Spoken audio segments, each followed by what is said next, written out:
hello, everybody. Welcome to the show with yours truly, Miguel and T-Roy. Hello, T. Hey, buddy. How are you, pal? I'm doing better. Yeah, feeling better? Yeah, I had a rough morning. Rough night, rough morning, but I'm doing better. Thanks for asking. Appreciate Why was it a rough night? I didn't sleep well. Neither did I. I had a weird... Dude, I was nodding off at like 8 o'clock last night. Oh, yeah. Yeah, you were sleeping on the couch. Yeah, like 9:30, you were like, I think it's time to go to bed.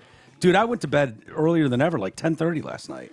Yeah, it was good. Yeah, I suppose. Yeah. Between my allergies and stuff, I couldn't breathe. My body was fucking a mess. Yeah. I didn't even go to work today. Yeah. I woke up this morning and was like, started to get up and was just one of those, nope. Not happening. Let's just send it and That's try again be tomorrow. A wonderful feeling when you wake up and you make that decision. Yeah. It's not happening today, and then it's like shut alarms off, go back to bed. I'll see the world in a few hours. Once I make that decision, it is. Yeah. But making that decision is awful. Yeah. Because it's not me. You know, normally I just get up no matter what and go. Yeah. I hit a snooze, like, okay, let me think about this for a few minutes, you know. Yeah. Snooze went off again, like, oh gosh, Not doing it. You Not happening. Sometimes by the third snooze, or you get up and take a shower, and like you can kind of shake it off. Yeah. I just couldn't today. Dude, it's funny. I came downstairs, and I've had a painter. Yeah. I've had a painter here the last few days, and so it's made me get up at 8 o'clock in the morning when he gets here. Totally forgot he was coming to finish up a job here. Oh, right. And all of a sudden, Cece starts going fucking ballistic at 8. So he had rung the doorbell. Yeah, I heard that. She goes nuts. And so I'm hanging out downstairs. I let him in. Mm-hmm. There she is.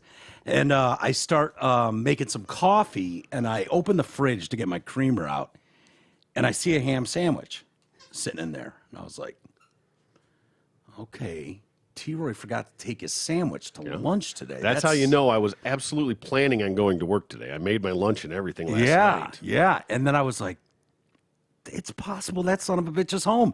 So I went out, and sure as shit, there your truck was. And I was like, wow, okay. Mm-hmm. One of those days. Yeah, one of those days. One of those days my body just says, not today. And then you came down here. You were working on some member stuff behind the scenes, but an hour ago or so.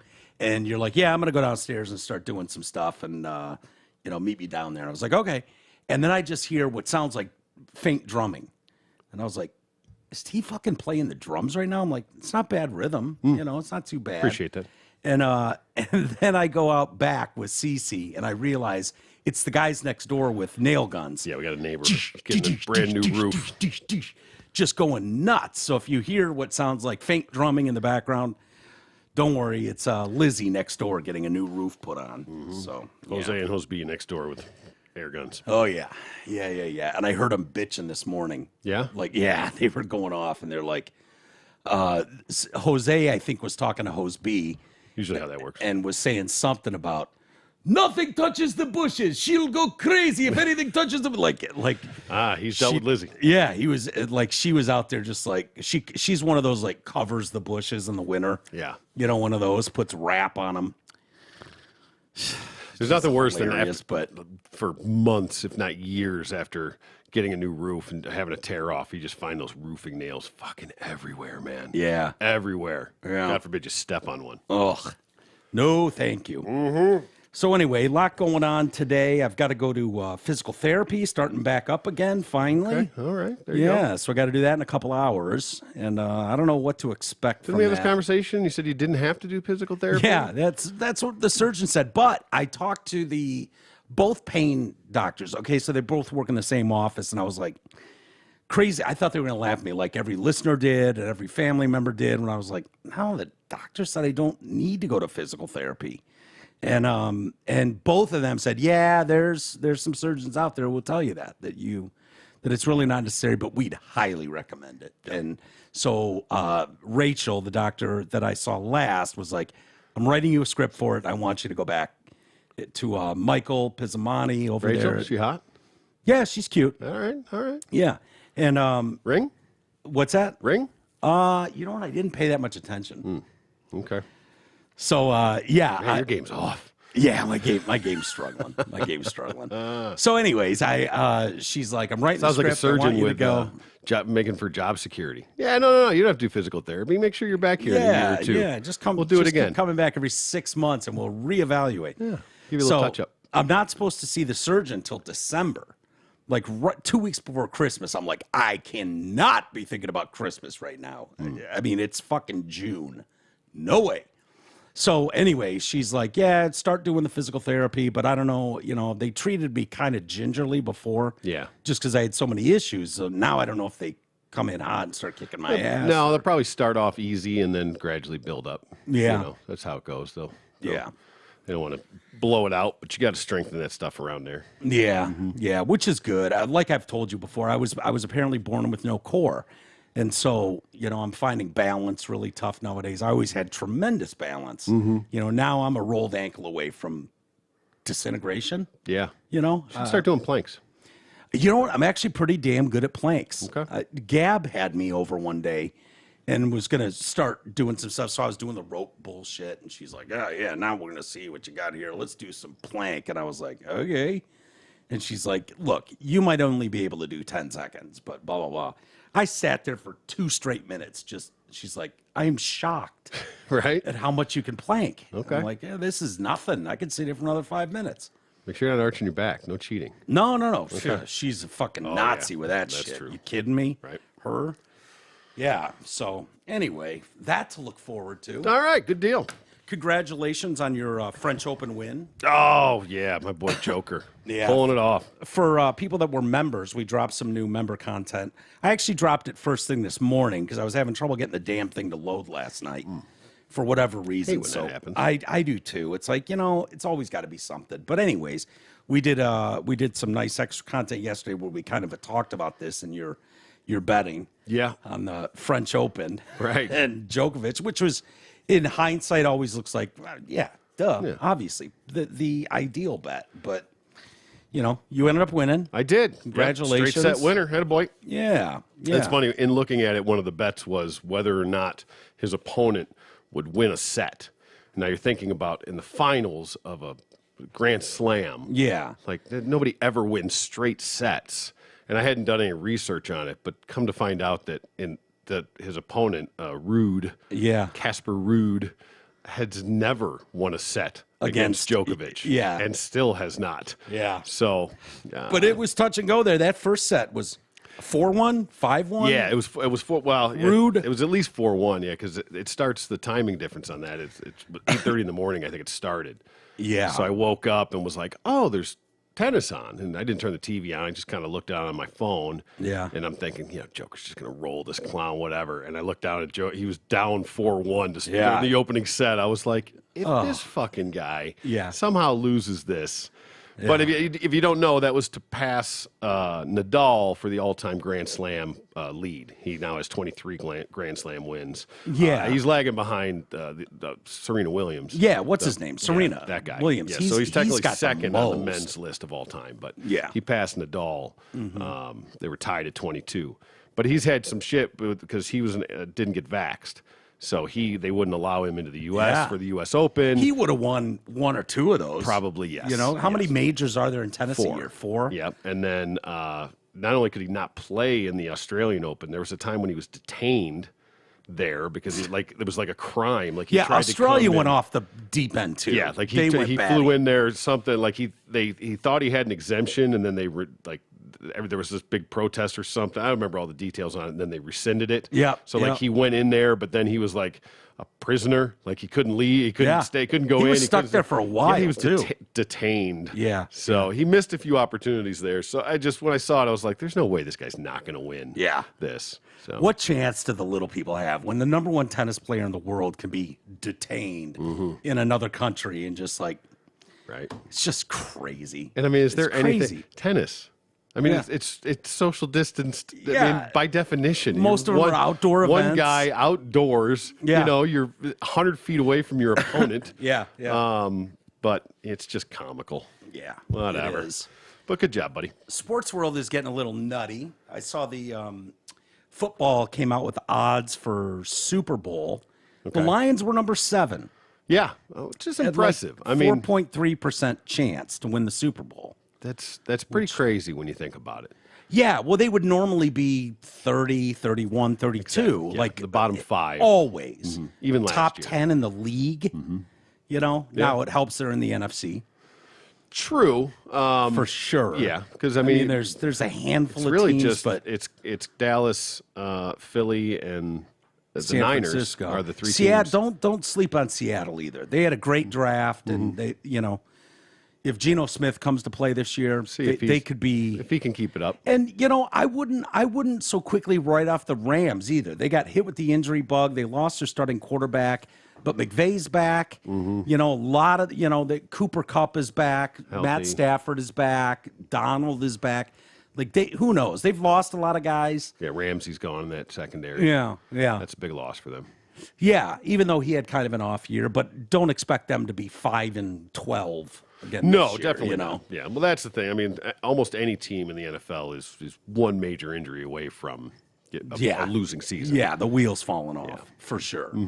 Golf is interesting. We've had the the merger with Live and the PGA. My brother sent me an article about what the real intentions of Live are, and they go much further than just golf, which scares the shit out of me. Norman's fucking axe to grind on some level. That's why he's the face of that thing. He's got a boner. I thought he got blown out. G said no, but I thought for some reason he stepped. Yeah, but apparently not. He's quoted and everything. So. Okay. But I haven't read that article, so I don't know. I just saw the headline. I was like, okay, I'll deal with this later. Yeah, I saw something come across, too. I meant to do a little more research on it. But we'll follow up with that later.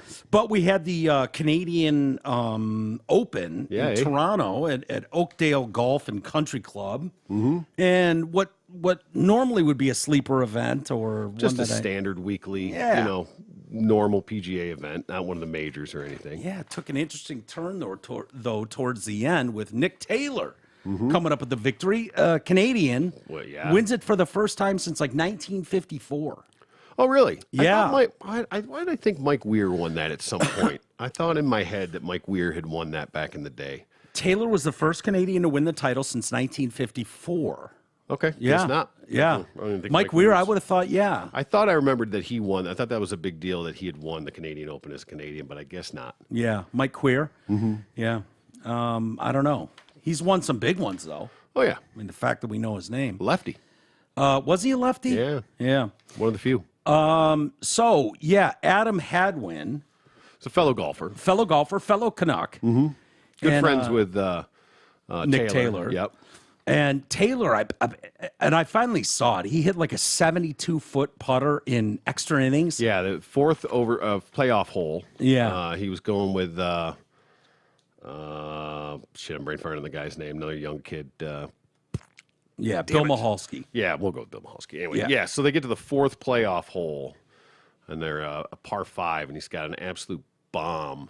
To technically to win it for an eagle. And I want to know what those now they show like statistics, percentage probabilities of making these putts. It's got to be 1%, right? And it's amazing to me because I mean they'll show like 10 or 12 footers that are like.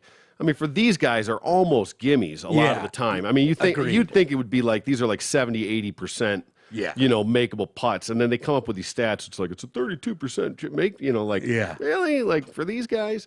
So for this putt, I'd love to know what they said the percentage of this thing to win are. Yeah, should we look at it? Well, I don't know if I have the putt there. Oh. Well, that's no fun. You can find it really quick while I read some more details on this. Something happened in the celebration moment. Right we'll do the lead up to it. So Adam Hadwin, he's also from British Columbia, and was one of the first to rush onto the green in celebration. He's spraying champagne around, and the whole thing, typical. But his day was long done, and so he wasn't in typical, like the golf shirt and all that. He didn't have his glove on. Yeah, and they're fourth playoff hole, so everybody else has been done for a long time. Yeah. So he's wearing like a sweatshirt or something, and he goes running out there. Well, security at the event, and it was a black guy. I don't know if that matters. If it would have been a white security guard, would he have recognized this Canadian golfer?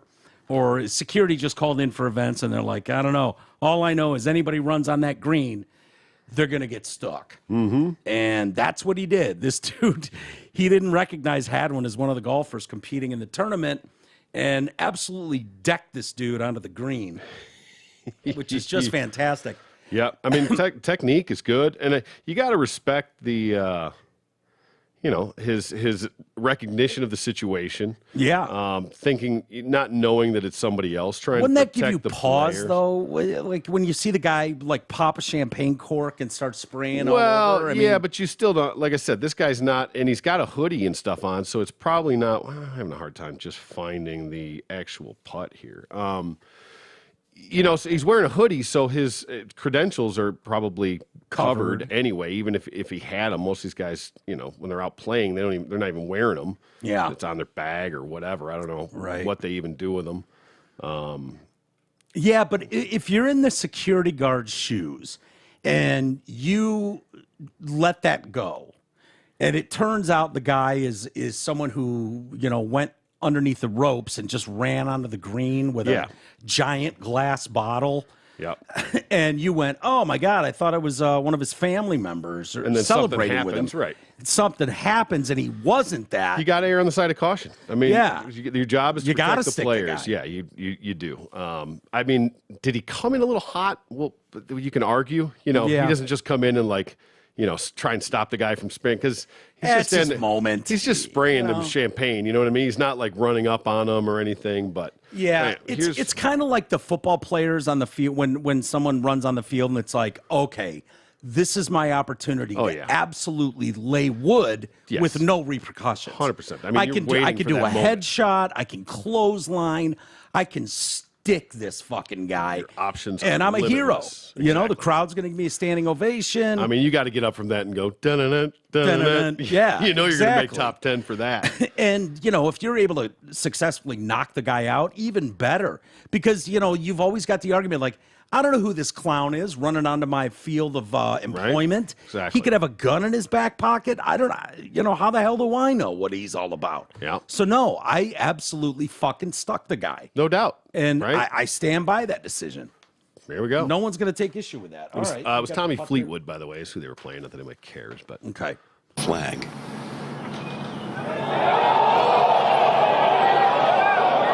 Good pace. Are you serious? Oh, my goodness! Glorious and free! But what's great about this, if you're watching this clip, so at the end of this, you'll see like the champagne come in.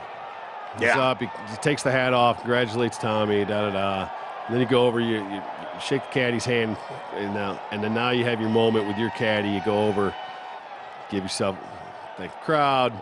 Yeah. Stand there, we just see the hugging, and then all of a sudden you see the champagne start coming in, spraying. Yeah. And then you see the reaction from his caddy goes running over. Yeah. You can see him go, hey, and kind of go running over. But so now that you know that part, we get a different angle of it. You get the different angle of it. You see why his caddy reacted that way.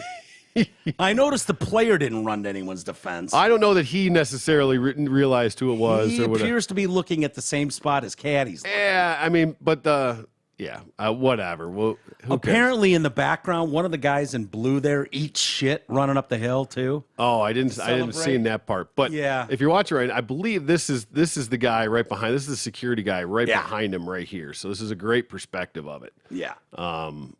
So this is the same thing where he finally gets done hugging the caddy. I just won. Yeah. Here comes Hadwin in with some champagne. Like, boy, good job, security. Like, out of my way. The fuck you are. Boom. And just plants him. Yeah. See, they're both looking, man. They're both looking dead at it. Yeah. And the real hero's the caddy. He steps in and, because who knows what goes on from there. But that angle is unfortunate because you don't see the plant at the end. Yeah. But there's you get the quite a few angles out there of it. Oh, yeah. I've seen the fan angle of it from the. His wife's digging it too. She's like laughing my ass off watching all these different angles. Security go out and tackle my husband. Hell yeah. Hadwin's wife, that is Jessica. She gave an update on her husband's condition shortly after the incident. Sorry to leave you all hanging. Had to get the toddler ready for bed. I'm thrilled to report that, Adam Hadwin, she did his Twitter handle, is still among the land of the living and in true Canadian form apologized to the security guard for getting himself tackled. That really Canadians. is true Canadian form. It certainly is. Oh, I'm sorry you had to do that, buddy. Yeah. I appreciate what you did there. That's on me. Yeah, But totally. So funny. It's great, isn't it, that a tiny moment like that can make that Sports Center worthy, TDC Podcast worthy. Mm-hmm. And if that's just like a fan, the fact that it was another golfer makes it just fucking hysterical. Yeah. Yeah. The last thing he expected was to be on the radar of the security guard. Oh man. I didn't even watch it. None of the few. I like watching the end of Sunday golf, especially if it goes to a playoff like that. That's interesting to me. It's a little weird though, having tennis and golf on your to-do list in the same Sunday. Tennis was way over. Yeah. I guess that makes me an old white guy to have tennis and golf on my to watch list for a Sunday. Yeah, I mean, it really Obviously, does scream football off season. Yeah. I mean, it really does. And I think we're 89 days out. Okay, tick, tick, tick. From preseason or opening kit for kickoff? I think opening day. Okay. Now, the Lions are playing on Thursday. They might be 84 days or 85 days is that a Thursday day kickoff? Yeah. Really? Yeah, against the Chiefs. Starting the season is a Thursday night game. I'm almost 100% positive. All right. Yeah. Yeah, because they have a lot of primetime games. They have a Monday night, Thanksgiving, something like that. Yeah, see, hopefully that pays off. But, well, hopefully they don't pull what they did in Carolina, where I totally felt they started reading their own press. And I was telling you when I watched that Tom Brady documentary on ESPN Plus, 10-part, whatever. It's great. It's a really great documentary. 80 for Brady? Is that the one you watched? No, not 80 for Brady. Oh, okay. No, the actual in the arena, I think it's called. Oh yeah, I think that's right. And it's great, but a lot of it deals with that kind of thing, like not believing your own press, your own hype. When it's like, oh, this team can't be stopped, like. Trying to keep a level mind and like nothing too high, nothing too low. Yeah. And stay focused. How impossibly tough that would be. And I think that's where it comes into play when you talk about like, well, they've got playoff experience. This young team has no playoff experience.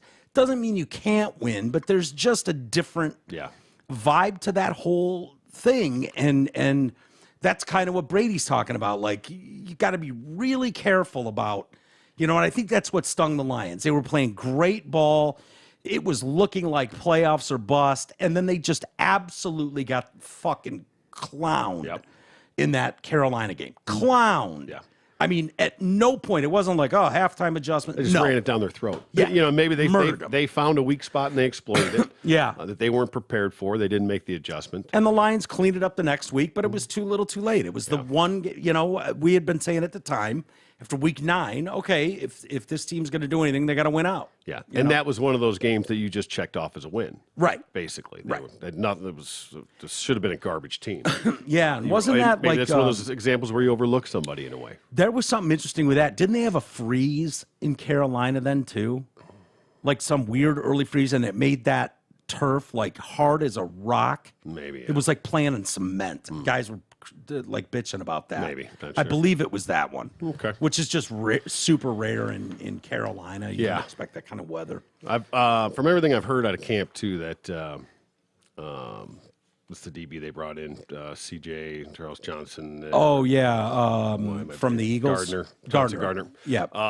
That he has just come in and just taken control of this defense. Good. That he is absolutely the vocal leader of it. The leadership, the energy that he brings is contagious. He's just mentoring these young guys. You need those guys on a roster. Exactly. You just do. Yep. So everything I've heard out of that is that he is just blowing the doors out. And everybody's coming along with it. So hopefully that's awesome to hear. And man. that's when you're talking about experience. He just came from the Eagles, who just lost the Super Bowl. Yeah, right. But that's the kind of experience that you need. Yeah, that's the resume of guys that you want that have been there and can understand and try and help these guys. Yeah. get through the highs and the lows and see the big picture. Yeah. So. Well, it's going to be an interesting year. I just hope to God it's not a total letdown where you're like, ugh. I don't know, man. It feels different. It feels special. We've talked about it ad nauseum, but it just, you're kind of like you were just saying, you're one big injury away from the whole thing collapsing, and you just hope. I made another bonus bet today, too. Did you really? Yeah, Did they send you another promo? Yeah, they sent me one because I won that other little bet, another $5. What'd they send you? It was plus 2,500, and it's that the Lions will score 2 touchdowns every game. Oof. What are the odds of that? I don't know. It's plus so 25. any touchdowns. Any touchdowns. It didn't say offensive. They will score 2 touchdowns. So pick sixes, I assume, will count on this.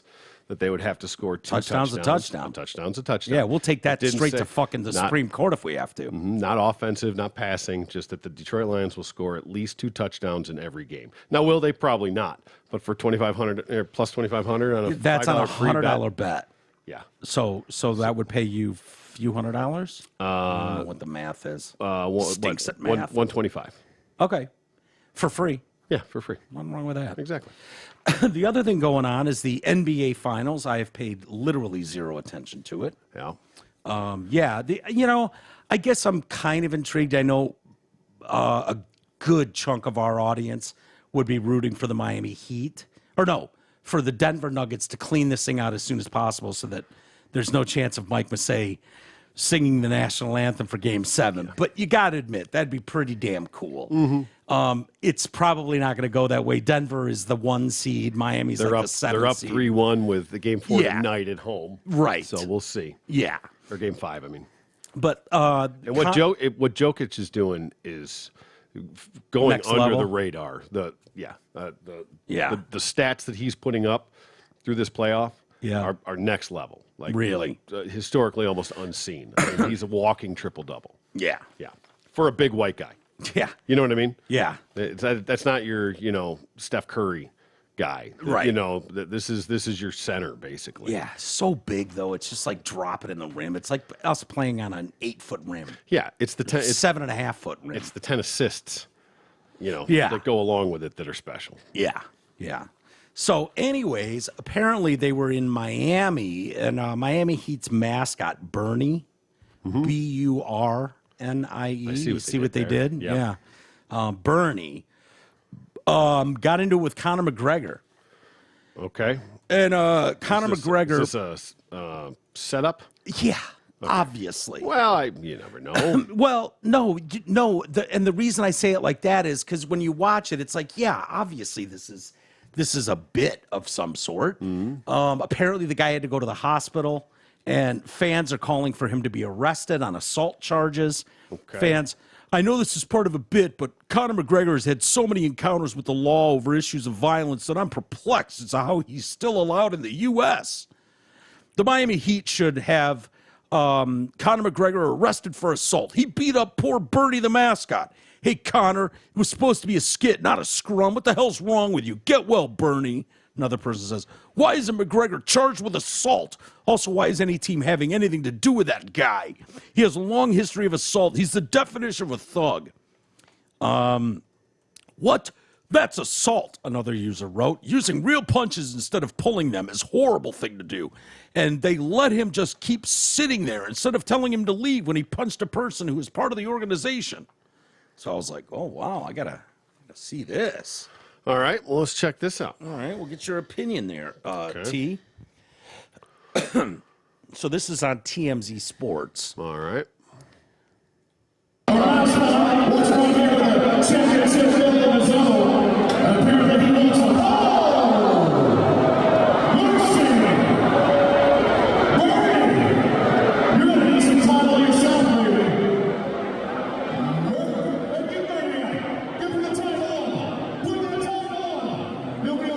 Connor's talking a little shit over him. And they drag the guy off the floor. Okay, well, let's look at this again. Now, obviously, he's got a big, giant fake head on. Yeah. But with a giant basketball nose. But there's still a head behind there. Yeah. And you could punch through that and actually hit somebody. If you don't either pull your punch or don't just cross at that beak, I mean, if you go into that mask, you're still going to punch a guy in the fucking head. Yeah. Okay, so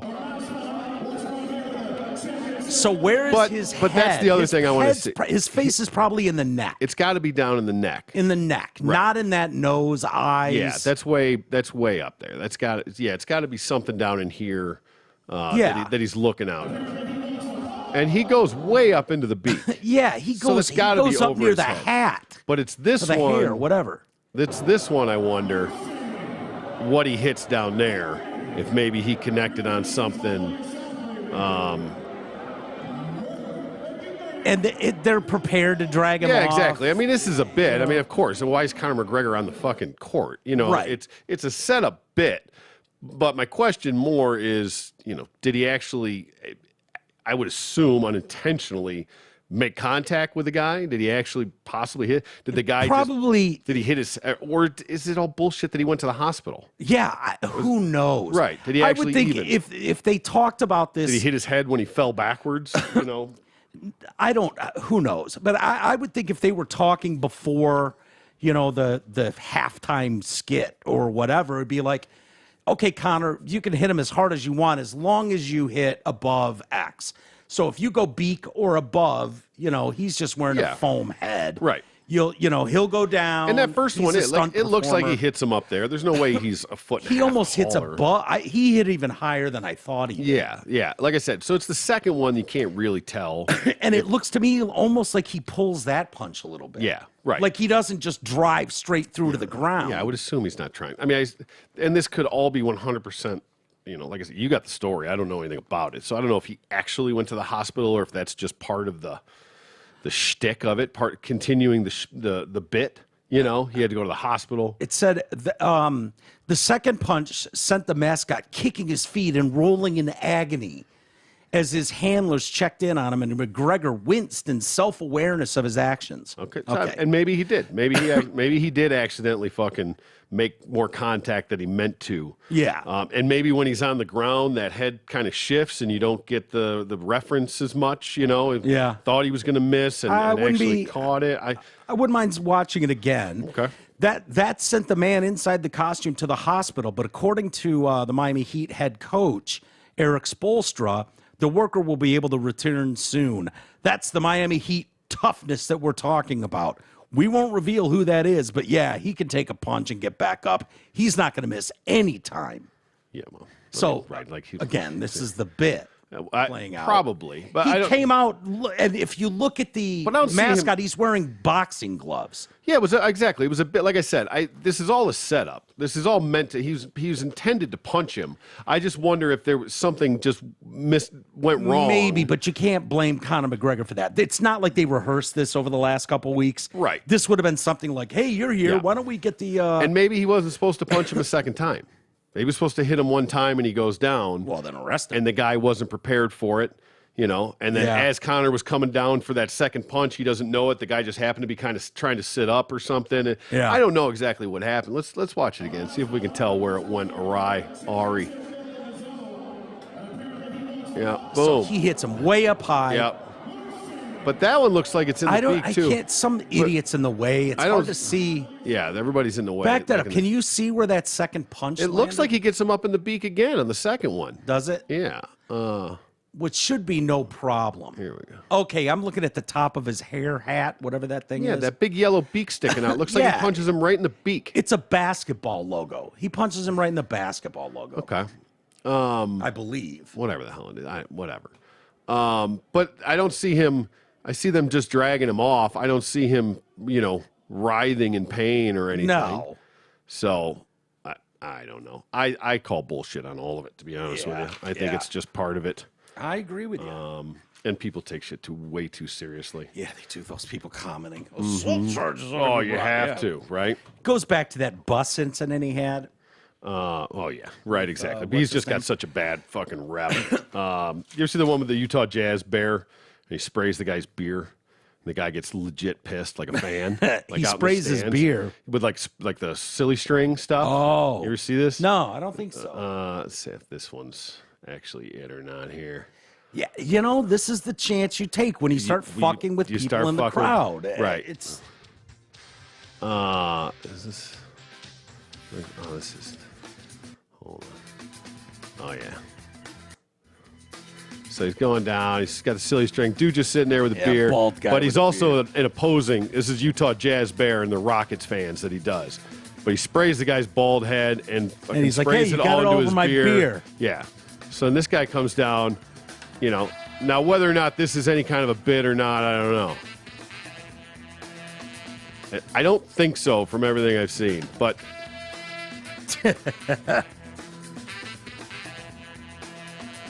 Does it continue? Does the guy... It does, yeah. So then the bear go... Right. Oh, the cops are arresting him? Yeah. Well, this could be a total bit set up. It 100% could be a bit, whether it is or it's not. But then I guess the guy comes back. If I remember this correctly. Yeah, didn't we find out these guys are making like $500,000 Dude, yeah, plus big time. each year? Big time. So then he goes down. Oh, man. See, why am I thinking that then he comes back? I don't know. Has he got a sign there fucking with him? No, this might be a different clip. Oh, yeah. Oh, so he's got a bucket now of something. Oh, yeah. Oh, my Confetti God. I need to put this over here. Sorry for everybody. I never switched it on the big screen. So he's got, the standard bucket of confetti, da-da-da-da-da. Like, take it easy. All right. And the way that everybody's here, this could totally, looks like a bit. They're talking shit, but I don't know. But this made the rounds a while back. And he ducked under the cop.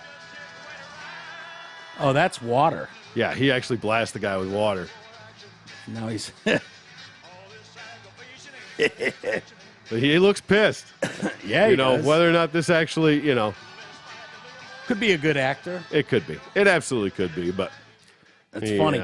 That's the risk you take, though. You start going into the stands. There's a little thing we like to say about fuck around and find out. Yeah. So, yes. Entirely possible. Yes, absolutely. Anyway. By the way, if people are fans or not fans of Conor McGregor, I'm telling you, as someone who I appreciate MMA, I haven't watched much. I've thought about starting to watch some of it, but so much of it's pay-per-view. It's like I'm not dropping $100 on a fucking there's fight. a lot that's not. Yeah, but the good ones are. Well, the main events generally are. They generally will do the undercards on ESPN or wherever. Yeah. Because there's 4 hours of fights at these things. Right. Right. They'll do all the undercard stuff, and then the main event stuff is usually pay-per-view. Thought about getting into it, but my point is, as someone who's not really a fan of that and hasn't watched much of it. Not that I'm not a fan, but I just have watched very, very, very little of it. McGregor Forever, the documentary on Netflix, three or four parts, is fantastic. And this is from someone who's not really a fan of it. So it's not like, you need to be a super fan of Conor McGregor or of MMA to like it. I found it very enjoyable. Yeah. And anytime you get sort of a behind-the-scenes look, is one thing. And I think that's what it is. We talked about a little bit when we were watching the tennis the other day, was that, even if you're not really a fan of a particular sport or anything, but watching anything at the highest level is intriguing and compelling on some level. Yeah. Watching this, you don't even have to be a fan of tennis, but when you watch the two greatest tennis players in the world or, at a tournament, going at it, like it's hard not to just appreciate it and respect it for what it is. Seeing them after the fact dissect, like there was that fight. I think you watched a couple minutes of it with me, where I was like, "What is the dust up between these two?" And it was Conor McGregor and some other fighter. Oh yeah, that and they Russian guy. Yeah, and they legit fucking hated each other. Like they're always going to get each other's faces and talk shit and puff up. That's gone on forever. That's part of the act, the shtick. But these two legit. Sometimes there's real bad blood. For whatever reason, and I don't know the history. I won't pretend to know it. But it was cool after the fact having him go through it and what, people on his team talking about how it was so toxic and poisonous, his rage and hatred for this guy, that it fucked with his ability to train properly And that can be part of it as well. Yeah. Some people can harness that. Some people can't. Sometimes it throws people off their game. You become unfocused. You became not technical. You just become enraged. Right. So, and maybe that's which part is of that a game. tactic for some fighters. If I piss this guy off, he's going to lose. Yeah, see it all the time in every sport. Concentration. The agitator, the guys that go out there and get under your skin, just get you rattled. Mm-hmm. Yep. Oh. Yeah. Hey, the weather's flipped, so it's time for Zott Ford's Summer Savings Event. The warm weather brings hot deals and superior savings, making now the best time to take advantage of the deep discounts on remaining 22s in stock. Plus, Zott Ford has 0% financing on tons of inventory, including Edge, Escape, Explorer, Expeditions, and F-150s. Hey, how about this? Zott Ford is also bringing back their much-loved Sign and Drive lease. That's right, the Sign and Drive is back.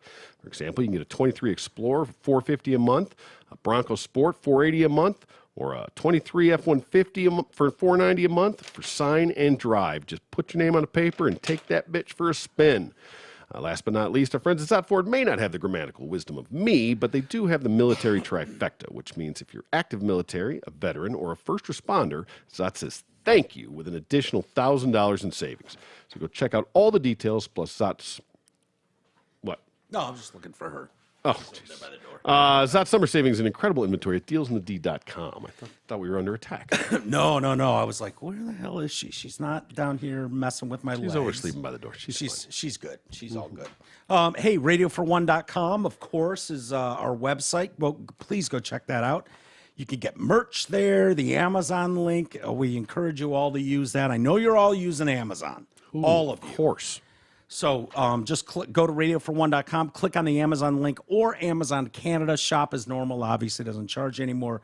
Just gives us a little kickback. My Pillow is there. Just use promo code TDC. They've got like 80% off on so much of their stuff right now.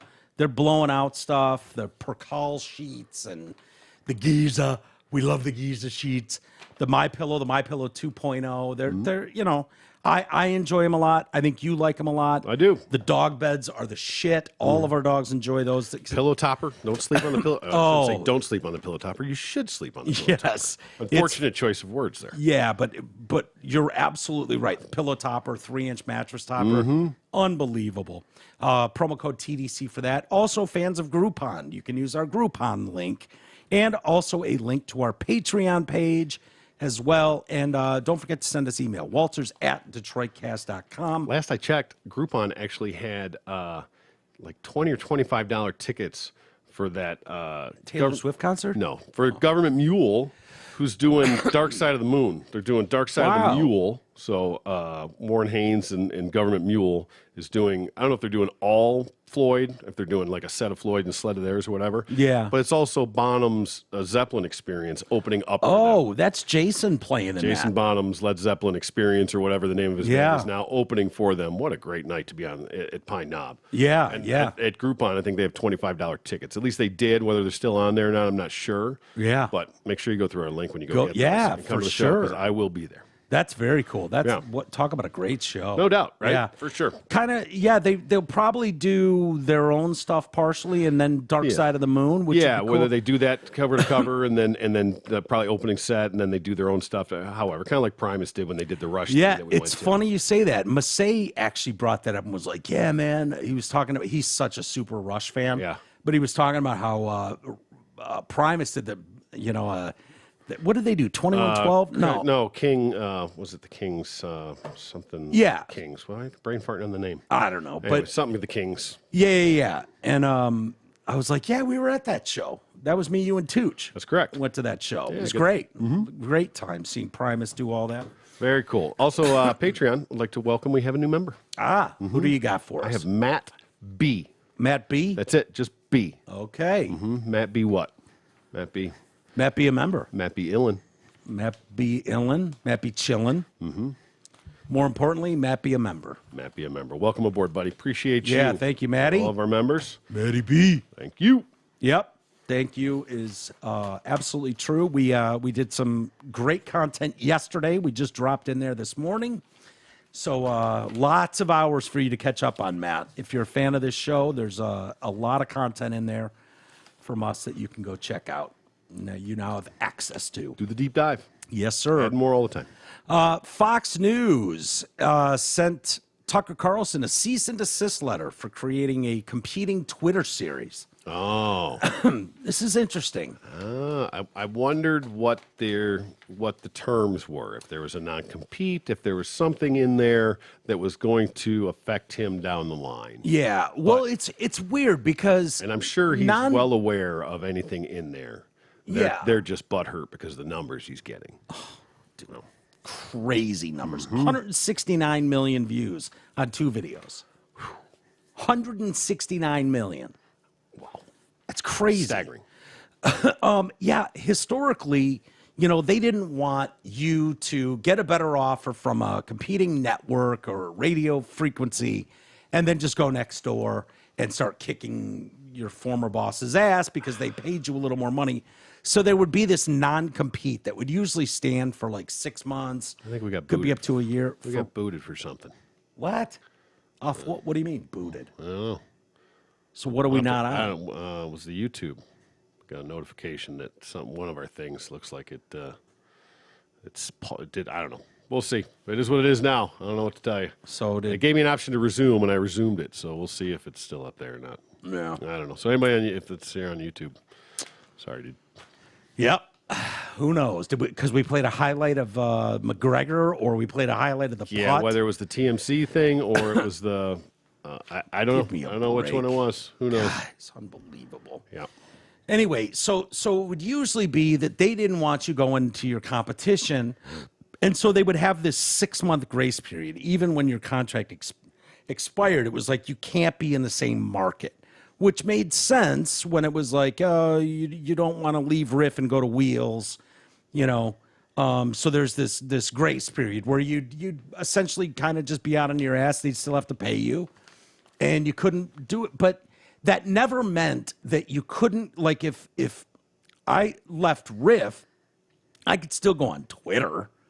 Yeah, that's where it's a gray area, right? You're not working video. For a competitor, right? And you're not using any of their proprietary information, their name. It's not Tucker Carlson Tonight. It's his own name, Tucker on Twitter or whatever it is. Right. Yeah, but I don't know what the legal stipulations of his contract were.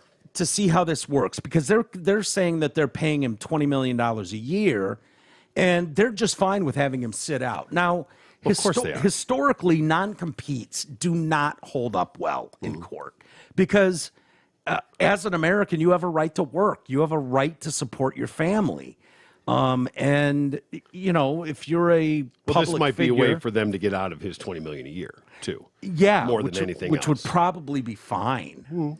He's been making that for a long time. Tucker's just fine. He comes from money. Yeah, he'll be. I don't know fine. what he's generating off the Twitter thing. With those numbers, I think you could pretty much write your own check. Yeah, but how he's technically generating money off that, I don't know. Well, he could do it from home if he wants. They were building a studio at his home, and someone like Spotify will come in and give him the Joe Rogan, give him a couple $100 million. You see those numbers, they'll have to be fighting over themselves. Yeah, they will, and they'll throw a ton of money at him.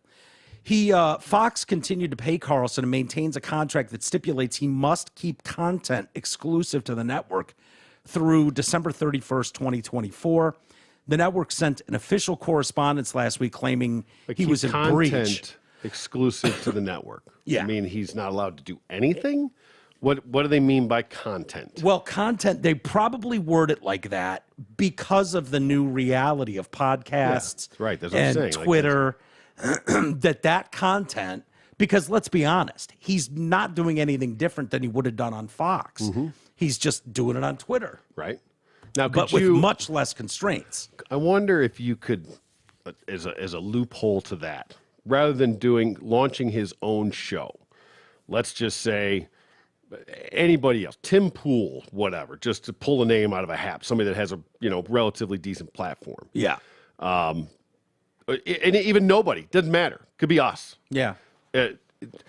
interviews Tucker Carlson every day. Yeah. You know what I mean? Hey, welcome to this show. Too. You know, and Is here's that content. Yeah, because you're allowed to do interviews. I would imagine you can't be stopped from doing that. So what is content? Technically, you're supposed to clear that. Like in all of my contracts, it says stuff in there just more as a protection. It's not like anyone's dying to interview me, but they want to have the ability to go, right here in Section 5C, it clearly states that if you're going to give an interview anywhere, you need to clear it with us first. Expecting that not many people are going to read every line item in their contract and not think that much of it. And not let And usually it's no big deal. But in the off chance that you go shit on your company on someone by giving an interview to someone, they have that in their back pocket to be able to go, you're not allowed to do this. This is grounds for termination, subordination, whatever. A lot of that stuff was originally for like proprietary content. You know, I mean, like proprietary information. Like you can't take your trade secrets from somewhere to another company, right? And spill your guts and tell them everything they do or how they do it. Yeah, like that was sort of the original intent of those non-compete things, or you can't leave and take that information and start your own company, right? You know, to compete against them. At Riff, they wanted proprietary ownership of characters and bits, and I don't remember how extensively that went, but I remember, like Mr. Stress, is owned at the time by Greater Media. Okay, and Bob Boner. I don't know if that would count for like Harris Poll or Cliff Notes Theater. Yeah, I don't know. I don't know how that would have worked. He might have had to call it something else. But if he went on if Drew and Mike would have left Riff and gone to wherever, you know, another station that's not owned by Greater Media, 89X.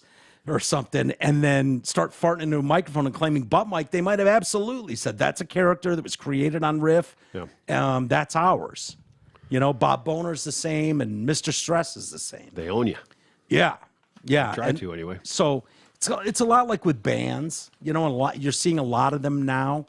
You know, re-recording their music or trying to get their catalogs back.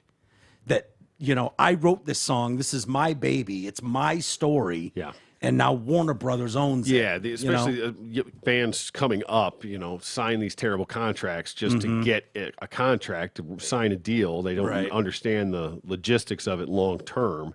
They're so excited they put something in front of them. They're going to get this record deal, and they don't understand that they're selling their soul. Yeah.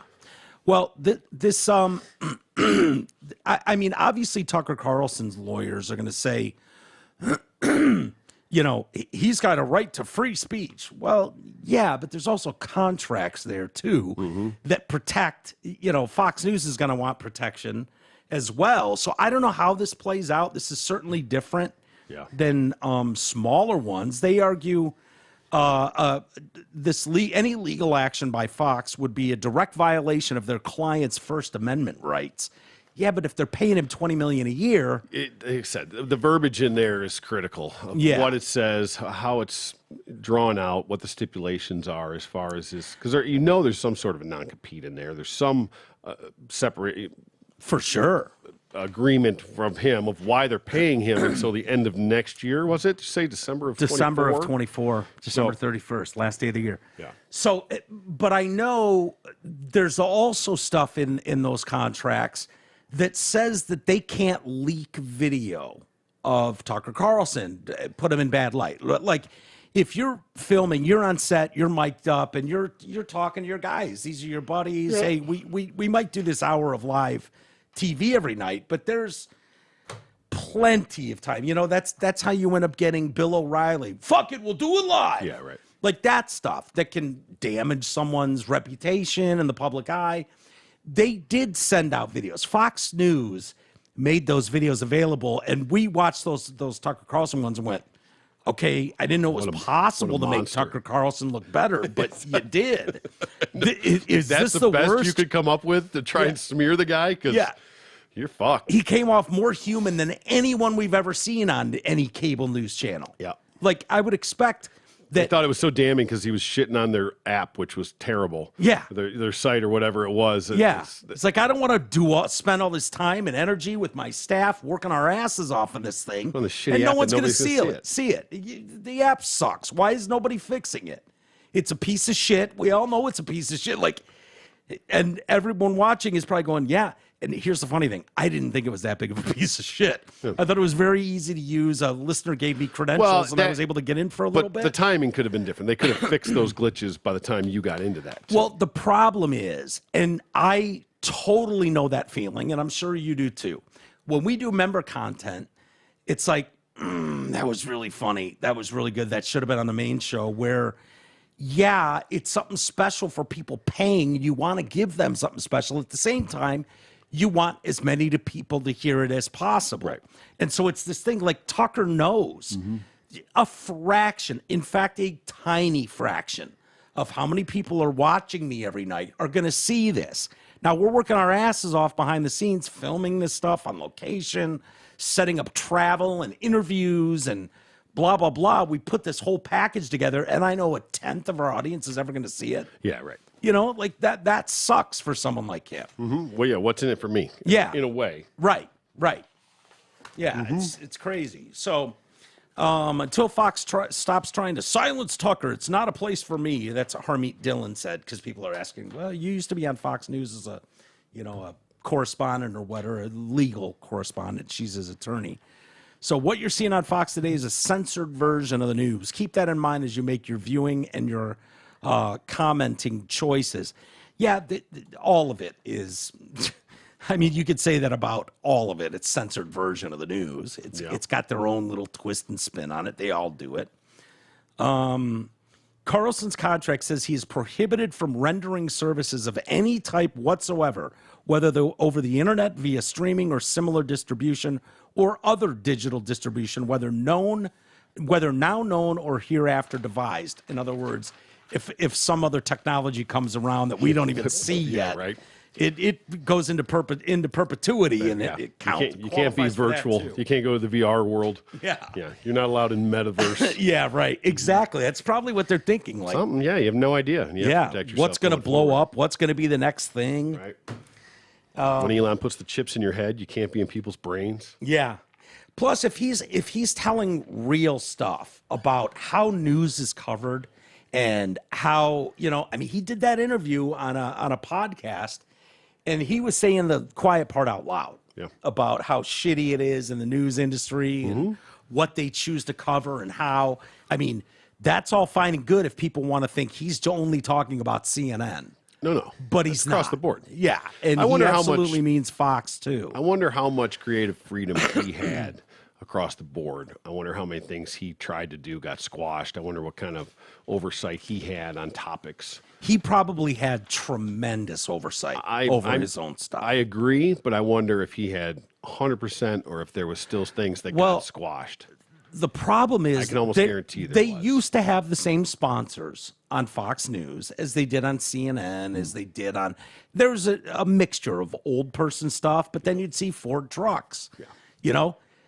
Those advertisers don't think for nothing that all of them going away, and you just see Mike Lindell on a loop, and then you see a couple old person drugs, like that's it. So that has to affect their bottom line.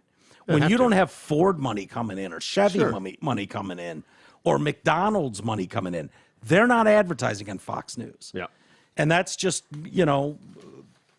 for whatever reason, they people bitch enough and they just go off the air. And you saw it time and time again where it's like, oh yeah, every week on Twitter, there was another fucking boycott of some sponsor on Fox News. And so, eventually they wiped them all out. And so it takes someone like Mike Lindell, who just doesn't give a shit, but that costs him. He gets pulled out of every fucking store his pillows sold in and doesn't advertise on CNN, MSNBC, and the rest. Yeah. So they won't even take his money. No, it's turned into a culture war. It's crazy. But the great divide, my man. Yep. And we're seeing it everywhere. It still continues with Bud Light. Yeah. It's nuts. Bartenders are saying Bud Light continues to plummet. Corporate, personal events, They're moving away from Anheuser-Busch, the brand altogether. Katrina Tucker, founder of Barnastics, a mobile bartending company based in New Jersey, said that there's been a significant shift away from Bud Light among her clients. This month, Modelo dethroned Bud Light. Really? As the number one beer in America. Holy shit. I wouldn't have thought it was Modelo that would be able to do that. Modelo, yeah. Isn't that an Anheuser-Busch product? That would be ironic and hilarious. I think it is. Yeah, it could be. But again, people don't know that. You'd have maybe to not. do... Well, let's see. It's still Mexican. I would think that would be the funniest. That would be the headline that grabs everything. Like, these idiots are so stupid, they don't even know Modelo's an Anheuser. Yeah. And no, there's something else another beer I'm thinking of that's under their umbrella, but it's not Modelo. But it could have been. But it very well could have been. It's like the Coke boycott. And it's like, but you don't understand. You don't realize that they own Gatorade and fucking Dasani water. You know what I mean? Like, it's not just Coca-Cola. I think they own Gatorade. Something like that. Oh, you know who? What? You know who owns or the parent company of Grupo Modelo is? InBev. There you go. So How ironic. InBev owns Anheuser-Busch, Right. But who's the parent company for Modelo? Is there like a Grupo Modelo is the brewer, and then let's see, Anheuser-Busch InBev completes acquisition of Modelo in 2013. Wow. I was right. So it's not like a Coors umbrella that is also owned by InBev? So, because it's not an Anheuser, they would say Modelo also owned by Anheuser-Busch. So it's got to be a different family tree, right? But it's also owned by InBev? Yeah, let's see. I'm going to have to go deep to find out exactly where this all goes. But this has to be related, right? In the story, it calls it Anheuser-Busch InBev completes acquisition of Grupo Modelo in 2013. Jesus.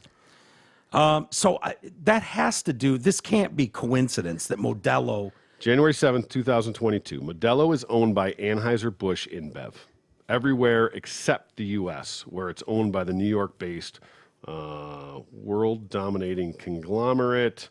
Of course, it cut off right there. Okay, so not in America then. Well... I mean, that's kind of important to the story, too.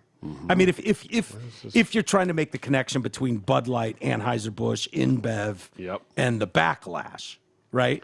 Yep. But they own it everywhere except here. Means they own it. I don't know why it would be under something else, but I don't know why. And now I can't pick it up. That was the headline in the thing, and then I can't find out where that is in the actual story once I open it up. Anyway, going on what they're saying here, demand for Bud Light has plummeted completely. No one wants it at their event anymore. There are a couple of clients that have expressed to me their feelings behind it, and it's no longer popular. People are actively seeking alternatives to Bud Light, gravitating towards craft beers, specialty cocktails, and premium spirits. Ms. Tucker said she does not believe the brand will rebound anytime soon. With the feedback that I've gotten and how strongly a lot of clients feel about it, the company doesn't switch gears. If the company doesn't switch gears, I don't see the popularity picking back up. Bud Light's parent company said earlier this month it plans to triple its marketing spending in the U.S. this summer as it tries to boost ailing sales. Good luck with that. I don't know that that's the problem, that people aren't aware. Yeah. And if you try to patronize people and do a bunch of fucking American flag pickup trucks, dirt roads, commercials with Bud Light, I think that's going to backfire too. Maybe the trans community will just start drinking your beer. Maybe, yeah, exactly. Maybe that'll offset wasn't that your goal anyway? Isn't that what you're trying to get? Just to lock down that demographic? Yeah, there you go. It's found it. Modelo's owned by Anheuser-Busch InBev everywhere except the U.S., where it's owned by the New York-based world-dominating conglomerate Constellation Brands. Never heard of them. No, me either. Next. InBev CEO Michael Ducaris has downplayed the impact of the backlash. Bud Light U.S. sales declines in the first 3 weeks of April represented only 1% of InBev's global volumes. We believe we have the experience, the resources, and the partners to manage this. Well, good luck. I hope you're right, sir. Yeah. I mean, it's the unforced errors are what is so disturbing about it all. Right. Unforced errors in anything. It's like...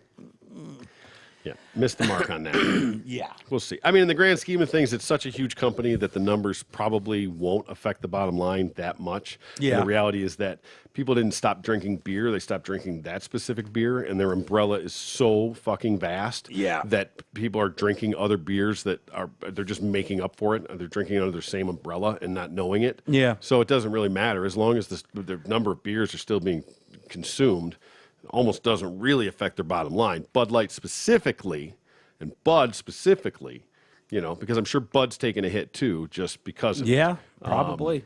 Just by association. Yeah. Not like everyone Bud's knows the straight beer and Bud Light's the gay beer. Right. Right. Everyone knows that Budweiser and Bud Light are connected, period. Right. So everything else that's under that same umbrella. So it doesn't, if you're drinking a Corona instead, I'm going to drink a Bud Light, give me a Corona. Okay. Yeah. You're still paying the same people, so it doesn't really matter. Right. But, it's like we said all along, it's an easy way for people that feel like their voice will never be heard to do their own tiny little part, right? It's easy to switch from Bud Light to Coors Light. Yep. It just is. And you're not missing anything in taste. You're not missing anything. You're not paying more. Like, it's a simple switch. And so people that care about it, I wonder if people are being harassed in the bar. Like if you go order a Bud Light, I obviously draft, no one's going to know, but cans, I mean, there are stadiums that are sponsored by Bud Light a lot. That's the official beer of the Tigers, whatever. I don't know what theirs is, Miller Lite but I wonder, those pictures going around obviously can be deceptive, but showing, we're here at, whatever baseball field, and here's the line for beers at the Coors stand, and here's the line and Bud Light's empty. There's no one in line. It could be manipulated, but I don't think it is. Yeah. The numbers don't lie. No, I know. Yeah, and who's going to be the one guy at a fucking ball game standing in line at a Bud Light? Yeah. You know what I mean? You really want to hear, even if you really want a Bud Light or you don't really give a shit, yeah. Do you really want to hear it from everybody else around you? I think. Do you want to be the guy walking around with a can of Bud Light? No. You just don't. No. Even if you don't give a shit. Like I said, that's the ripple effect of this. But too. We've seen some horrific lines for beer at stadiums. Yeah. Would it be like, God, this sucks, but I'd rather get back before the third, fourth, and fifth innings are over to my seats. I'm just grabbing a Bud Light. There's no line here. Are we there now? Probably. Were we there a month ago? I don't think so. Yeah. I'd rather wait 10 minutes and get this than have to deal with this shit. If that's part of your protest. It's not even, like I said, it's not even part of your protest necessarily. As far as just having to be heckled by people walking through the stadium with a Bud Light. Yeah. If it's a draft, nobody knows, whatever. Nice Bud Light, ma'am. Mm-hmm, exactly. Yeah. You want to put up with that? Right. Just tape a kick me sign on my back. Yeah. Same thing. Everybody's in line over there. You're going to be the one guy that goes, cuts in line over here. Have fucking fans in your own home stadium booing you for getting a Bud Light. Right. Yeah, hardly seems worth it. Run by, throw him some money. Put it out. I'll just grab it on the way back. This I don't understand. Garth Brooks has a new bar called Friends in Low Places Bar and Honky Tonk. All right. Makes sense. Yeah, it does. I'm assuming that's going to be in the Nashville area. He's come under fire. Is that where the whiskey drowns and the beer chases or something along those lines? I believe it is. Yeah. But not where everybody knows your name. He's come out to say that he's going to serve Bud Light despite the ongoing boycott of beer brands. I'll stop you right there, Garth. Just sell it. That sounds more like a Chris Haynes comment. Yeah, it does, right? Like, why? I don't know why. What the point is of saying that. Like, you understand the numbers for Bud Light are real. The numbers for Target are real. They're down $20 billion. Like, you've got a new bar opening. Why would you want to tell half the people essentially fuck off? Basically. Kind of what you're doing. Basically you could very that quietly audience. Just open the doors, have Bud Light on tap, have it in your coolers. It's a keg we have here. We offer make everything. A deal out of it. You're making a statement by having it, in a way. You're making a statement by making a statement about having it. Just the fact that you have it, I assume most bars still have Bud Light. Most bars are not pulling the kegs and the cases. These relationships go much deeper than one controversy over one beer. Now, have they been buying back cases of beer and kegs that have gone bad? They still have it. They just still have it because it hasn't sold. But it's still in the cooler. Throwing your name and comments into the story, I don't see how that helps. No, you just put your arm around Bud Light. You know who's not going to the Friends in Low Places bar and honky tonk jam, whatever? Again, it seems like your demographic there. It does. Yeah. And I guarantee it's not going to be a fucking main staple of the trans community. Wouldn't think so. No. I'm just guessing here. So in an interview, he wanted to be a place you feel safe in and where there are manners and people like one another. Fair, fine. Yeah, that's fine. Since his comments, some of his fans have hit back claiming they would throw out his records and never attend another one of his concerts. Well, there you go. Yeah. I know this sounds corny. I want to be the Chick-fil-A of honky tonks. I want to be a place you feel safe in. I want to be a place where you feel like there are manners and people like one another. Chick-fil-A is your don't they hate the gays? Yeah. That's your fucking example? Yeah. That's what they're accused of, is hating the gays. Yeah, I know. But yeah. You want to be the Chick-fil-A. Yes. And yes, we're going to serve every brand of beer. We just are. It's not our decision to make. Our thing is this. Is it going to be closed on Sundays too? Yeah, right. If you let this into the house, if you are let into this house, love one another.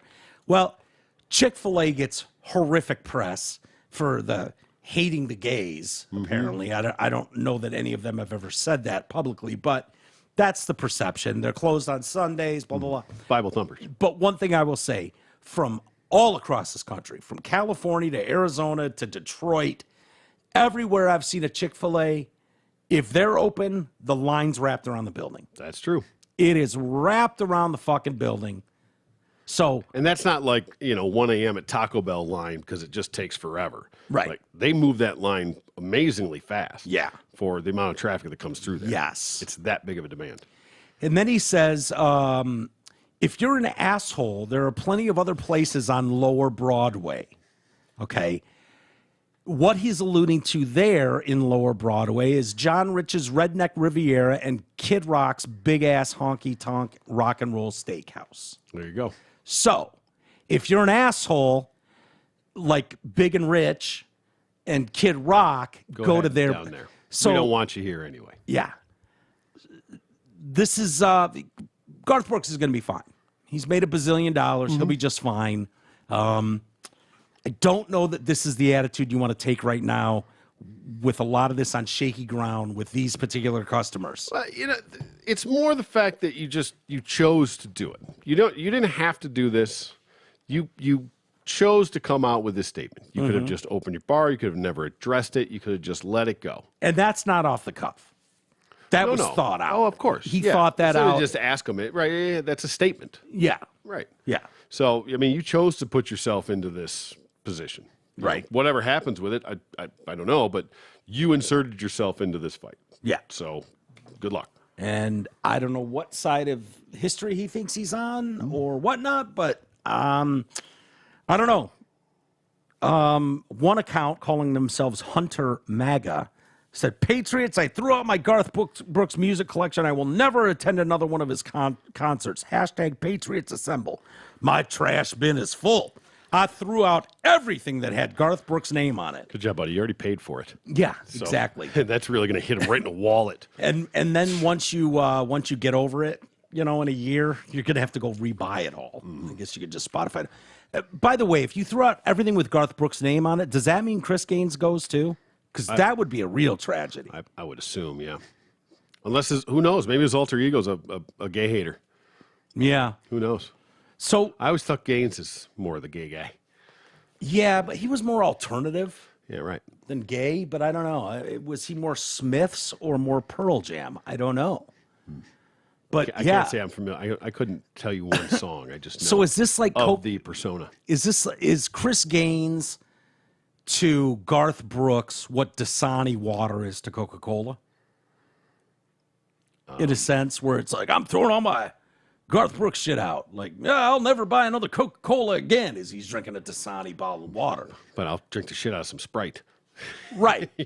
But Chris Gaines, I mean, honestly, Chris Gaines did not make these comments. It's true. Chris Gaines has absolutely nothing to do with this controversy at all. Keep his name out your fucking mouth. Exactly. And, Chris Gaines is a humble guy. We don't hear that much from him.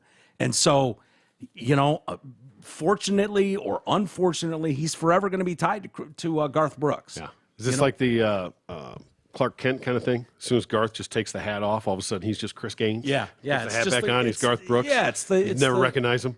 It's the glasses.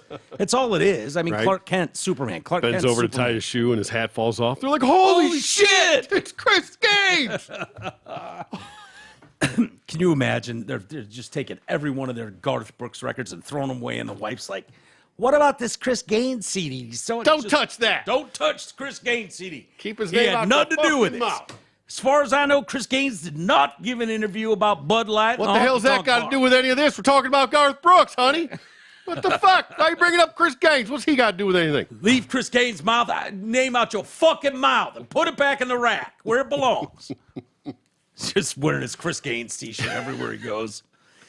Yeah. Didn't he have like greased down bangs or something?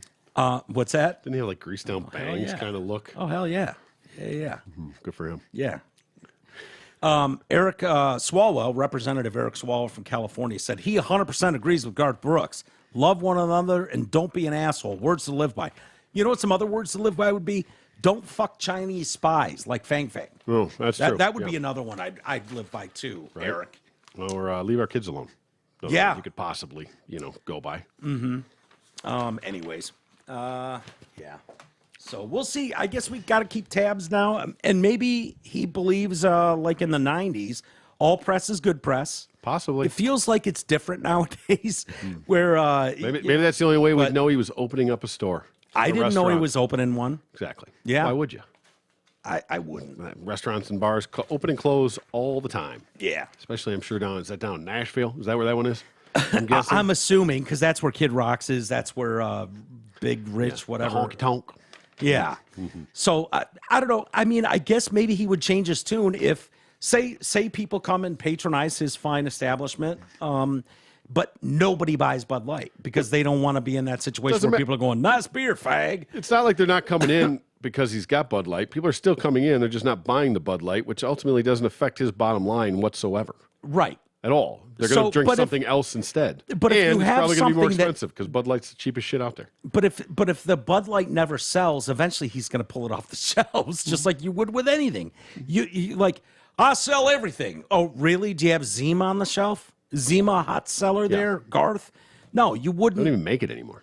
Probably not, but something along those lines. Like if it turns into the new Zima, it's the new fucking, whatever that nobody wants to be seen with. Maybe you just do it on draft. And it's like, give me a Bud Light draft. And you just pay for it really quick. And, oh, yeah, I got my Modelo here. I'm good. Get a pint of Chicks with Dicks, please. Hey, this part of the show is brought to you by your insurance expert.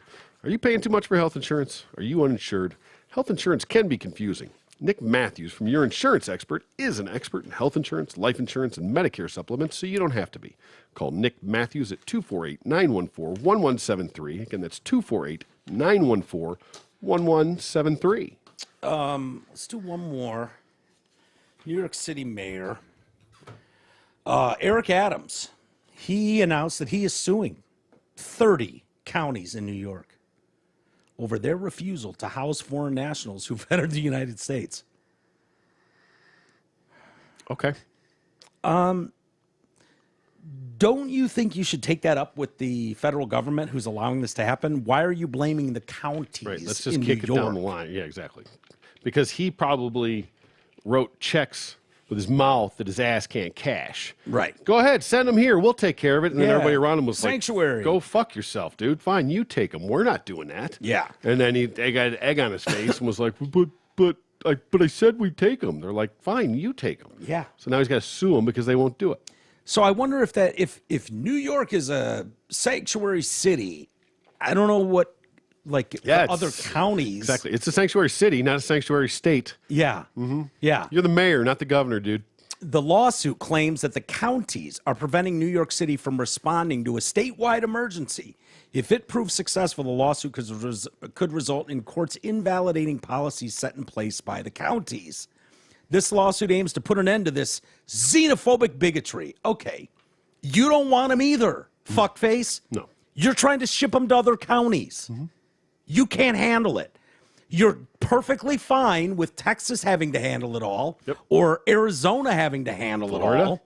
Yeah, Florida having to handle it all. So when you sit up there on the hill that you're on and act like, well, no human is illegal.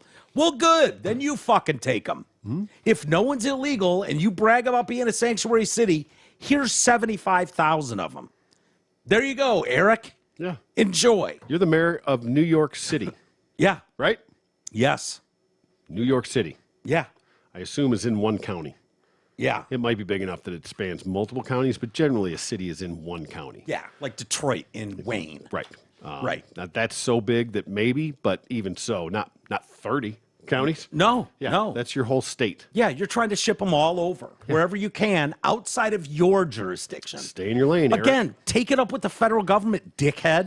Take it up They're with the your ones that governor. refuse to close the border. Yeah, take it up with your governor. Yeah, your controls the governor. State, not Exactly. you handle your city. That's it. 100% right. Take it up with your fucking governor, asshole. Yeah. Not your call either. Stop putting yourself out in the front of this thing. So we want to ensure our state acts as one as we work together to manage this humanitarian crisis fairly and humanely. We have repeatedly sounded the alarm that our shelter system is at capacity and we are out of space. Then shut the fuck up. Yeah. Then stop saying, come here. Yeah. Stop saying you're a sanctuary city. And stop speaking for other people. Yeah. Stop Period. speaking for other counties who have their own jurisdictions. And this is why states' rights are so important. Amen. Because they do what's best for their area. There's certain times the federal government can be say involved. that, but now you're talking about a state can speak for the entire state. So that state the governor can speak for those other yeah, counties. but he's not. The fucking mayor Obviously. is. Obviously, that's why he's taking it upon himself. Yeah. The city of New York is asking the court to declare all the executive orders null and void and to enjoin the counties from taking any steps to enforce them. Over 74,000 asking for housing since last spring. Chicago has also struggled to house those who have entered the city. After crossing the border, the Chicago City Council recently approved a controversial measure to provide $51 million in funding. And let me tell you, Chicagoans are thrilled with this. I bet. That their tax dollars are going $51 million are going strictly to foreigners who have no right to be here. As no their offense streets to are them. unwalkable. Yeah. Yeah. The schools are in shambles. Yeah. And these community members are coming together and saying just that. Like, what the fuck? These streets are crazy. These schools are dilapidated. Why are you giving $51 million to put these guys up in the penthouse wherever in the city? What the fuck are we doing? They're livid. Doesn't matter. Even if the government gives you the money for it, it's still your money. Meanwhile, the Soup administration recently announced that it's planning on increasing the number of foreign nationals who can enter the U.S. through the CBP One app to almost 40,000 per month. A recent poll found that over 63% of Americans disapprove of President Dementia's handling of the southern border. Good Lord. Yep. Good Lord. Read the room. They don't fucking care, man. No. They just don't care. No, absolutely not. Proving it every day. How is this bettering your country?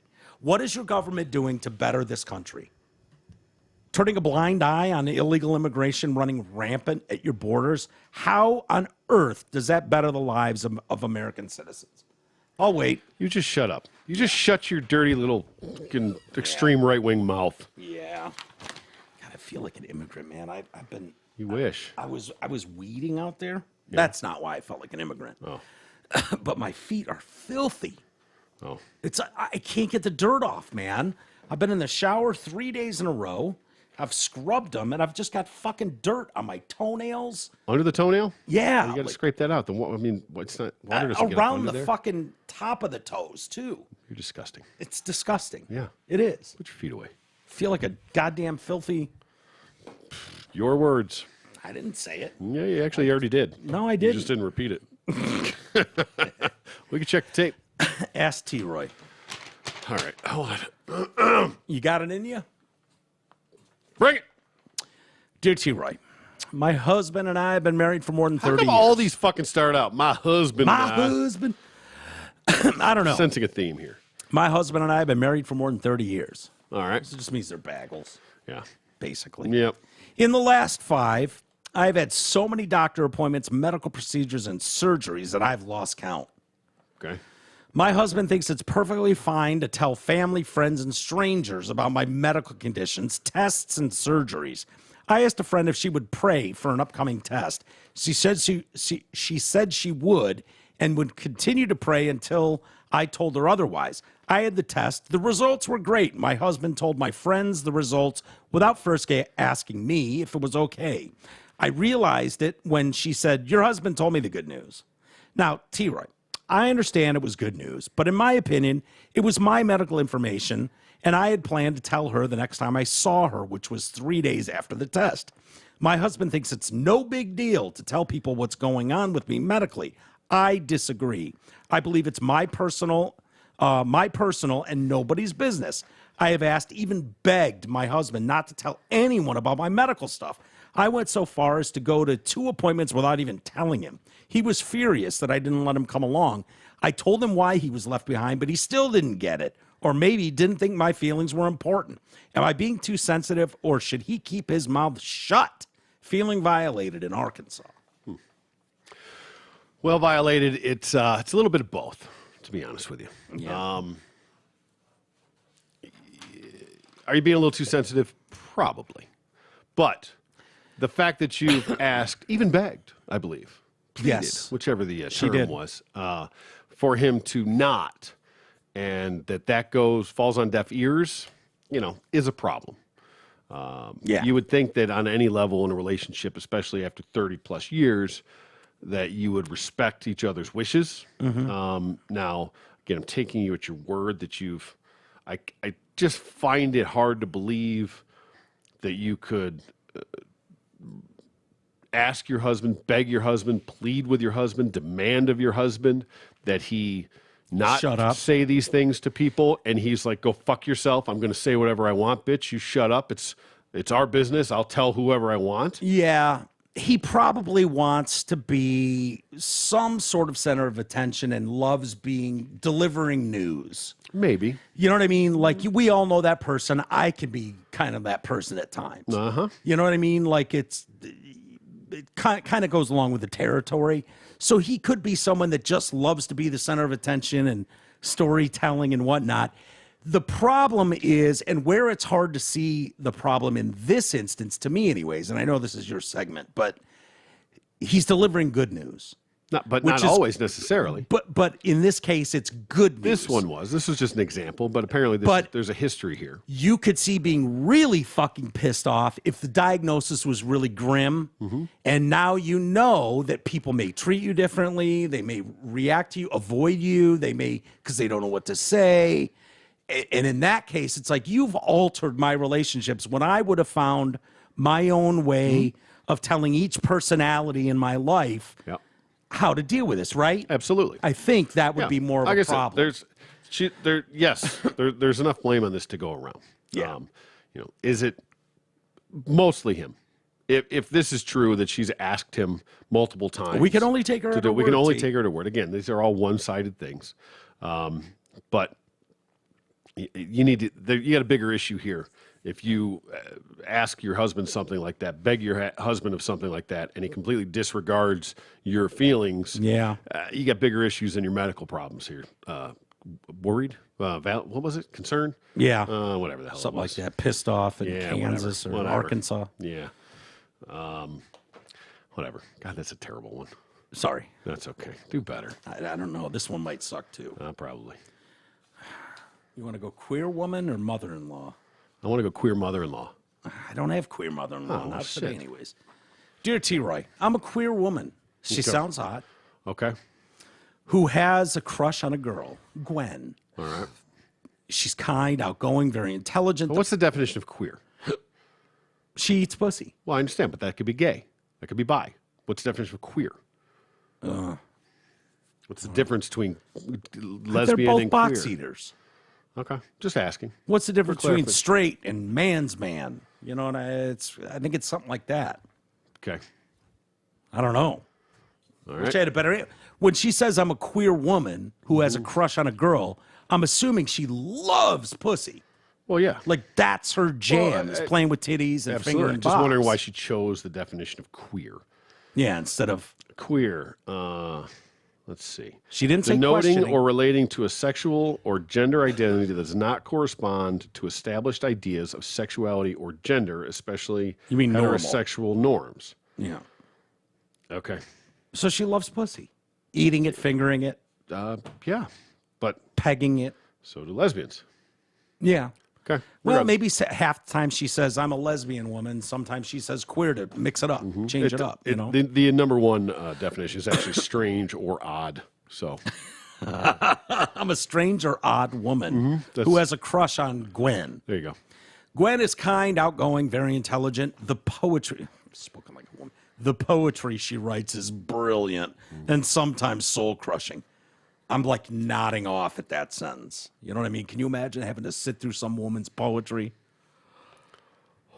I can't wait to give my opinion on this. We are close friends and bonded over our writing. My wife and I have talked openly about my feelings for this girl, and my wife understands why I like her. Sure. I'm sensitive. Bring her three-way. in. Yeah, here you go. Yeah.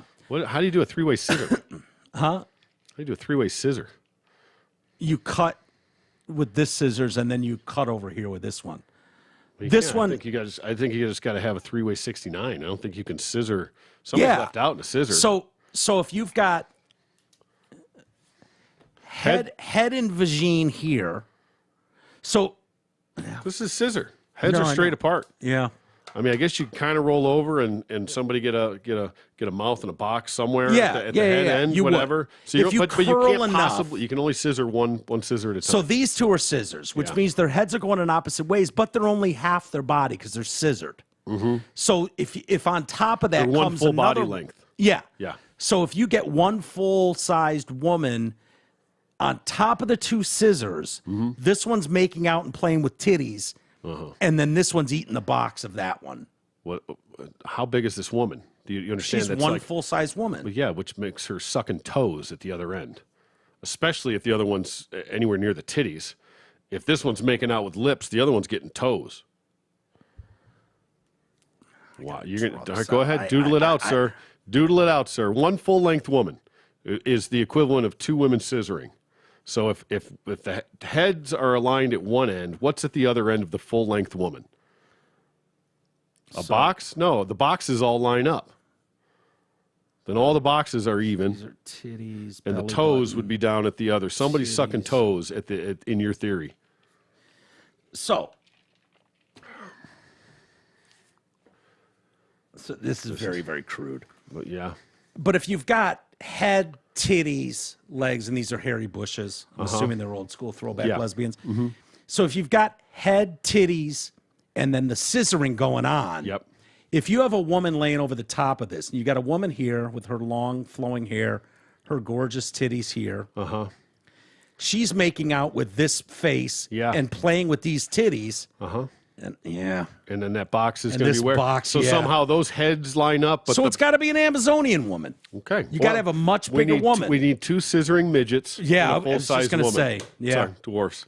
All right, we figured this out. Okay. We solved this problem. Well, yeah, Yeah, I didn't see it. You're absolutely right. It would be toes and mouth on it's a logistics issue. Yeah. mouth and titties. Yeah, it's a mess. Let I'm the surprised you had to draw that out to figure it out. To me. let the lesbians figure this out. Yeah, I was thinking that the vagine would be at the toes. What was the actual question at the end? It wasn't how do we all scissor. They weren't asking me how to No. make it work. They weren't asking me a logistical question. Here's the big problem. You want to know what the problem is? Yeah, I do. So even my bull wife. dyke wife Yeah, is your- like, yeah, I get it. Gwen's hot. She writes beautiful poetry. Hilarious. That's Soul-crushing adorable. even. The problem is Gwen loves nothing more than a deep dickin'. Yeah. Gwen loves cock. Yeah. Adores cock. The veinier, the better. That's Gwen's jam. She has said, partly in jest, that it's oppressive that she's straight. Without going into too much detail, She has had a bad time with past relationships and presently is single. You're trying to convert this broad. Oh, for sure. This is what's going on. She's trying to flip this team member. Absolutely. I am bound and determined to nip this crush in the bud. I feel telling Gwen about it would be unethical. I know for certain that she is straight, but my brain refuses to shake this feeling. Yeah, so spaghetti until it gets hot, am I right? Yeah. I'm terrified that it will ruin our friendship. What do I do? Crushing it in Diana. Yeah, you've got to let that one go. I mean, you got a problem with trying to flip her? Well, no. I mean, you can give it a shot. You can give it a run, but is that unethical on some level? Like, I know she's straight, but how would this queer woman, feel if some guy was hitting on her and trying to convert her to dick? She'd be mad. She'd be offended. Yeah. Right? Especially because she loves letting people know what a queer woman she is. Mm-hmm. So it's funny how the shoe doesn't always go on the other foot. Yeah. Yeah. So why don't you stay in your lane and find... Stick the pussy? Yeah. Find an open box. Fair enough. To dive into. Fair enough. Mm-hmm. All right. Let's see here. I got to get out of here. So I've only got time for one email. Perfect. Let's go. So please send your emails to walters@detroitcast.com. I got this one. Dear Miguel, please pass along to T-Roy. I've been using the thumbs down on the lake with other boaters. Nice. It's so fucking satisfying. Mm-hmm. Years past, if someone wasn't following the right-of-way rules, I'd throw my hands in the air and yell something that couldn't be heard over the engines anyways. Yep. I've taken T-Roy's idea and started giving a thumbs down with a firm head shake. Historically, had I thrown my hands up or flipped the bird, it opens the door for a verbal confrontation and nothing gets accomplished. Yeah. The thumbs down head shake move leaves nothing to question. So good. They know they were in the wrong, and about 90% of the time, I'm getting the shoulder shrug with half wave signifying they knew they fucked up. Yeah. The look on people's faces when they get the thumbs down so is the best. It's the best because it's not confrontational. Yeah. Right? You flip somebody off. It sends the same message. You flip somebody off, their immediate reaction is... Fuck you. You want to go? Right? Is puff up. Yeah. You just look at somebody and you just give them the thumbs down. You just shake your head like... Bad move, dickhead. No good, buddy. No good. It's the best. The middle finger invokes a response of anger, dare I say outrage, whereas the thumbs down shows general disapproval of one's actions without being confrontational. It's the perfect move, and I don't think people know how to react when it hits. Strong work, T-Roy. Thank you. Scott. Yeah. Thank you. It's one of my favorite things that I've done. It really is great, and it's got legs. I'm telling you, we're getting more and more emails from people that are like, dude, pulled it out. I'm probably not the only one that's ever done it, but it's not. I've never heard of it or my seen own it volition. I've never seen anybody do it. No. So let's spread the word, man. Let's love make it a thing. It's great. It sends a peaceful message too of disapproval instead of that absolute boiling red seeing of a middle finger. Yeah, exactly right. It's de-escalating in a way. It's very de-escalating. Sends the message and makes it's. You know what it is? It's the I'm not mad. I'm disappointed. Yeah. In a fucking symbol. That's exactly what it is. Yeah. You take it, it lands, and you're like, oh man. Like, I really disappointed that guy. Yeah. He right, because if you respond and he didn't escalate it. He didn't. He just made it very clear. Right. Hey man, you know what? What you did back there, you know what you did. Mm-hmm. And you're gonna have to live with that. Yeah. Kind of thing. Yeah. You know what you did. Let's make it a thing. Let's go. Yeah, I love it. All right, T, with that, we'll call it a day. I got to go to physical therapy. Go get physical. I'm going to. See you all tomorrow, everybody.